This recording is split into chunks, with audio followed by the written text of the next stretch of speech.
Welcome to the Stateless Standard, bearers of the golden torch against the encroaching dark of deception. In the sweltering summer of 1964, amid the Gulf of Tonkin's treacherous tides, the United States peddled a phantom assault.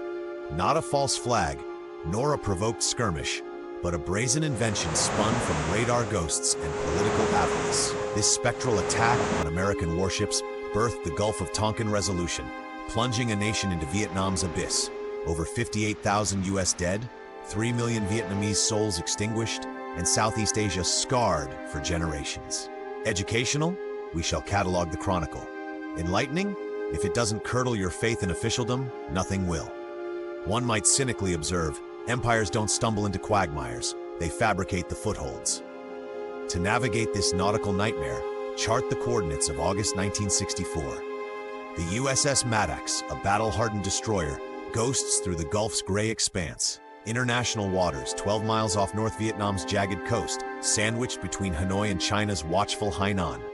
Her errand? No benign patrol, but a clandestine intelligence harvest, eavesdropping on enemy whispers while abetting South Vietnamese sabotage under Oplan 34A. Declassified dispatches from the U.S. Naval Institute unveil the prelude. Mere days prior, CIA-orchestrated commandos had pummeled North Vietnamese radar outposts. Retaliation follows on August 2nd. 3 torpedo boats, swift as vipers, converge on the Maddox. Yet nuance nips at the narrative. American guns barked first with warning salvos, goading the boat's torpedoes and tracers. No U.S. blood spilled, no hull breached. A fleeting furor, swiftly quelled. Captain John Herrick wires it plain. Engagement acknowledged but fleeting. Washington stirs like a hornet's nest. President Lyndon B. Johnson, with re-election specter looming, discerns destiny's draft. The first scrape was authentic, he confides to confidants, but we crave crescendo. Dawn breaks on August 4, a tempest's tantrum, colossal waves, visibility nil, lightning fracturing the firmament. Aboard Maddox and her consort, USS Turner Joy, pandemonium prevails. Radar phantoms flicker, sonar squeals, radio static mimics menace. Torpedoes inbound, alarms wail, crews unleash a barrage, hundreds of shells, 4 or 5 depth charges, over 3 fevered hours, summoning carrier-borne eagles from the ether. But as adrenaline ebbs, epiphany dawns. Herrick dispatches Pacific Command, the torrent of torpedoes and targets, doubtful, likely frets of the storm on scopes and zealous sonar hands. No debris drifts, no wakes weave, merely meteorological mirages in the maelstrom. Command crest ignores the caveats, barreling blind. No forensic follow-up, no intelligence interlude, only acceleration. That twilight, Johnson intones to the Republic via flickering screens. Aggressors have recommenced their assaults upon our vessels in the open seas, compelling measured reprisal. America desires no broader conflagration. Measured? The sarcasm simmers even in the moment. August 7th dawns with congressional capitulation. The Gulf of Tonkin Resolution, a carte blanche empowering the executive to repel any armed incursion and forestall further depredations. The House thunders 416-0, the Senate murmurs 88-2. Opposition a feeble flutter, smothered in stars and stripes fervor. The artifice unspools languidly like ink bleeding through parchment. The August 2nd clash, undeniable, yet declassified ledgers confess U.S. provocation as the primer. August 4, a spectral sham. Radar echoes mere thermal tricks, waves masquerading as warships, thunder's thunder mistaken for torpedoes. In the dawn of the new millennium, the NSA unleashes nearly 200 documents. Analysts grasped the gull within hours, yet missives were molded, cables curated. Defense Secretary Robert McNamara briefs the boss, assault affirmed. Aides demur, we shan't seem skittish, he retorts. The calculus crystallizes. Johnson's ballot bonanza, a Marshall makeover from Kennedy's reticence. One suppresses a scoff. In Power's poker, a conjured card trumps a full deck of verities. The repercussions? Apocalyptic. February 1965, Operation Flaming Dart ignites, pummeling Hanoi Sands War's ritual rite. March, Rolling Thunder thunders forth, a triennial tempest unleashing 8 million tons of ordnance, bombs, bullets, blaze agents, and biochemical banes, eclipsing Wutu's wrath threefold. Agent Orange's alchemy. Foliage felled, farmlands fouled, birth defects blooming eternal.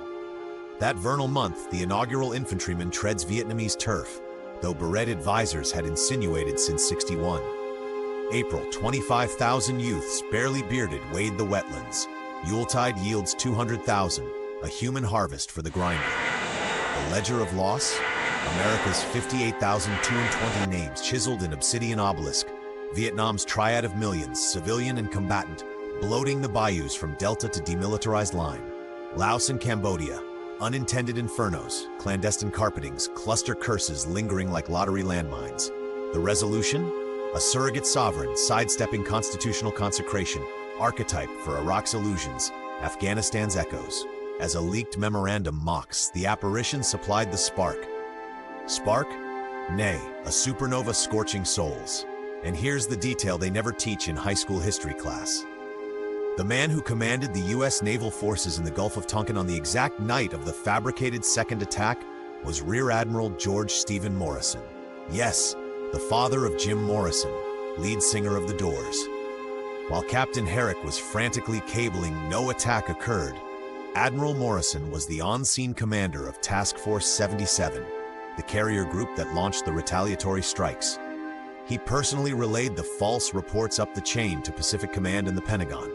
3 years later, his son releases Light My Fire, Break On Through, and The End, songs that became the soundtrack of the very anti-war movement the Gulf of Tonkin lie was designed to crush. Jim Morrison told interviewers he hadn't spoken to his father in years, that the Admiral considered rock music degenerate. Yet in 1967, while Admiral Morrison was helping escalate the bombing campaigns his own son was publicly condemning, Jim never once mentioned the family connection in any interview. Coincidence, or the most exquisitely cynical irony in rock and roll history? A Navy admiral fabricates the casus belli for Vietnam on August 4, 1964. Exactly 3 years later, his estranged son's band tops the charts with lyrics about burning the old order down. The Doors never played The End the same way twice, but the live versions often ended with Morrison screaming, "Father? Yes, son? I want to kill you." Make of that what you will. The Gulf of Tonkin lie didn't just start a war. It created the perfect American tragedy, a father sending young men to die for a fiction, while his own son became the poet laureate of the rebellion against it. Some lies are so big they swallow families whole. Should the Gulf's ghouls galvanize your gaze, stoke that golden torch. Subscribe to the Stateless Standard for fortnightly forays into the forgeries of fate. Remark below, which contemporary chimera mirrors Tonkin most? Forewarned, not every echo on the ether is enemy, but the empires they erect are ever etched in ether's deceit. Stay free.